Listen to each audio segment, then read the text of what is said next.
Hello students, I am Prabhudayal Vishwakarma और आज हम करने वाले हैं 3.5 का सेकेंड सम जिसमें हमें के का वह मान निकालना है जिसके लिए दिए गए जो आपके युग्म हैं उनके लिए कैसा हो, कोई भी हल ना हो। तो सेकेंड का सेकेंड प्रश्न है, देखते हैं। तो ये है आपका प्रश्न सेकेंड का सेकेंड और इसमें समीकरण है 3x + y = 1। ये फर्स्ट इक्वेशन है and second equation 2x - 1 2x नहीं 2k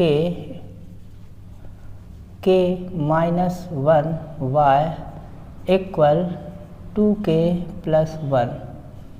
ये आपका सेकेंड इक्वेशन है, ठीक है। अब आपको क्या करना है, जैसे आप हल करते हैं वैसे ही करना है। हमेशा याद रखना, जब भी आप सवाल को देखें, चाहे वो एग्ज़ाम में हो चाहे आप जब प्रैक्टिस कर रहे हो, तो उसको एक हैबिट ज़रूर बना लें कि उसको आपको डायरेक्टली सॉल्यूशन की तरफ नहीं जाना है, किसी से पूछना नहीं है। पहले आप खुद से प्रयास करें। आपको मालूम है बद्युड़न विधि हम कर रहे हैं, आपने अभी इतने सवाल कर लिए हैं, ठीक है। तो भाई उसी आधार पर जैसे आप करते थे वैसे ही आप करना स्टार्ट ज़रूर करें।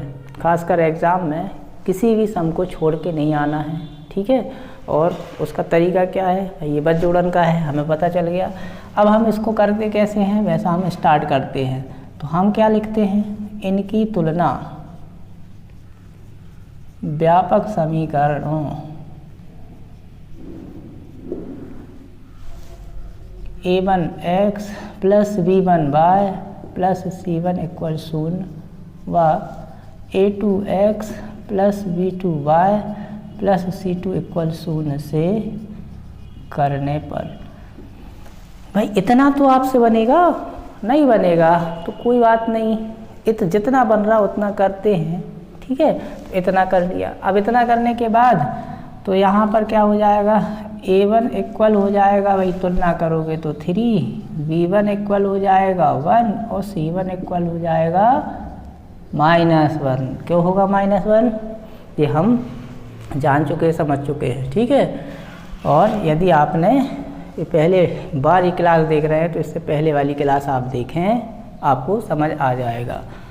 a2 इक्वल कितना, 2k - 1, b2 इक्वल कितना, k - 1 एंड c2 इक्वल कितना, k + 1। इतना बना। अब जब इतना बन गया तो इसके बाद आप क्या करते थे, अब आप यहाँ पर लिखते थे a1/a2 b1/b2, लेकिन इसमें क्या फ़ायदा, इससे आपको पता ही नहीं चलेगा कि कौन बराबर है, अद्वितीय हल है कि नहीं है। क्योंकि आपके दिमाग में, अधिकतर स्टूडेंट के दिमाग में जब इस प्रकार के सम आते हैं सॉल्व करने के लिए, आप पुराने सवाल जो किए उसी आधार पर आप करते जाते हैं। लेकिन यहाँ पर आपको रुकना है और फिर क्वेश्चन को एक बार पढ़ना है। तो क्वेश्चन में क्या लिखा है कि के का एक ऐसा मान आपको निकालना है, के का एक ऐसा मान आपको निकालना है जिसके लिए इन निकाय के, जो दिए गए निकाय हैं, उनका कोई भी हल ना हो, उनका कोई भी हल ना हो। क्या है, निकाय का कोई भी हल नहीं है। तो यहाँ लिखोगे आप, क्योंकि निकाय का कोई भी हल नहीं है, कोई भी हल नहीं है। और जब कोई भी हल नहीं है तो इसकी लिए कंडीशन क्या होती है कि a1/a2 होता है, b1/b2 होता है, c1/c2 बराबर नहीं होता है। यही होता है कि नहीं होता है। अब आपको करना क्या है, जब आपने ये देख लिया कि भाई एक कोई भी हल ना हो तो उसके लिए होता है, तो अब आप क्या कर सकते हैं, अब सीधी सी बात है, आपको यहाँ a1 और a2 तो भाई a1 और a2, तो a1 की वैल्यू कितनी है, 3 रखना है। a2 की वैल्यू कितनी है, 2k - 1, तो 2k - 1 रखना है, बराबर की जगह बराबर।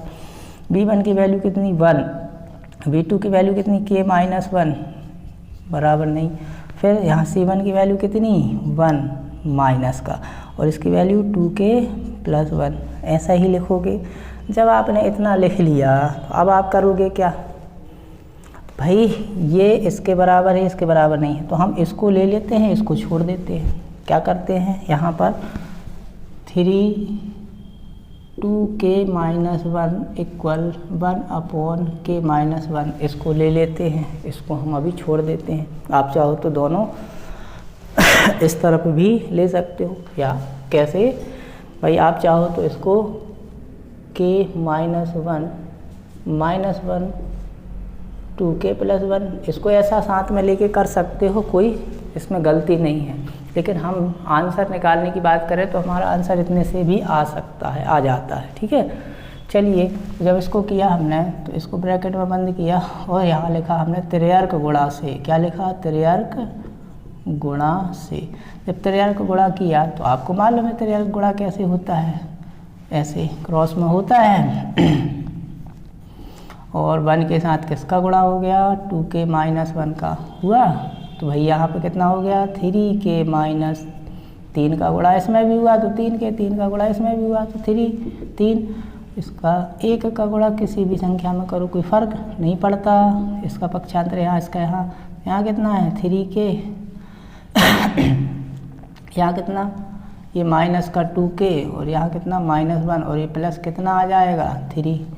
ठीक है, यहाँ कितना बचा भाई 3k से 2k गया k और यहाँ कितना बचा 3 में से 1 गया कितना बचा 2।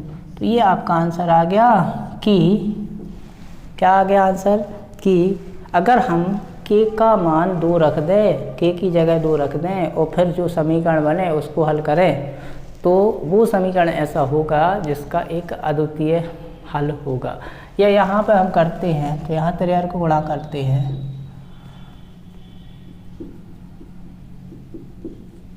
त्रियर्क गुणा करने पर ना, तो यहाँ पर कितना हो जाएगा भाई, ये हो जाएगा 2k + 1 बराबर नहीं, ये चिन्ह वही रहेगा, ऐसा नहीं कि आप इसको बदल दें। 2k + 1 नॉट इक्वल -k + 1 इसका ट्रांसफ़र यहाँ, इसका यहाँ, तो 2k + 3 नॉट इक्वल +1 या 1, इस तरफ किया तो 1 k है ना, तो ये हो जाएगा 3k नॉट इक्वल 0, इसका transfer 3 not equal 0/3 k not equal 0। तो आप कैसे दो मान आते हैं, एक मान तो ये आता है, तो ये आपका आंसर है। एक मान आता है कि k not should be 0, k 0 के बराबर नहीं आना चाहिए। ठीक है, तो प्रश्न हमारा था कि k का कौन से मान के लिए, ये k के किस मान के लिए ये जो निकाह है का कोई भी हल नहीं होगा। तो यहाँ तक आंसर आपका ख़त्म हो गया। अगर आप चेक करना चाहते हैं, अगर आपके अंदर जिज्ञासा है कि सही कैसा जो हमारा प्रश्न है और जो हमारा आंसर आया और जो सर बोल रहे हैं वो सही है कि नहीं, तो उसके लिए आपको क्या करना है, समीकरण 2 में आप क्या रखो, अरे समीकरण 2 में नहीं, यहाँ पर ये जो a2 है, a2 का मान कितना रखोगे, 2k की वैल्यू कितनी है 2, तो 2 × 2 4 में से 1 गया, b2 कितना आ जाएगा 2 में से 1 गया 1 और c2 कितना आ जाएगा 4 + 1 5। ठीक है, अब a1/a2 निकालोगे आप तो a1 कितना है 3 बटे कितना 3। ठीक है, तो ये कितना आ जाएगा 1, a2 b1/b2 निकालोगे आप तो b1 कितना 1, कितना 1 अपॉन कितना करोगे 1 तो 1 आ गया, और c1/c2 निकालोगे तो कितना आएगा -1/5। तो क्लियरली 1 = 1 लेकिन नॉट इक्वल -1/5, तो आ गया ना भाई, इसी के लिए फॉर्मूला था, आ गया।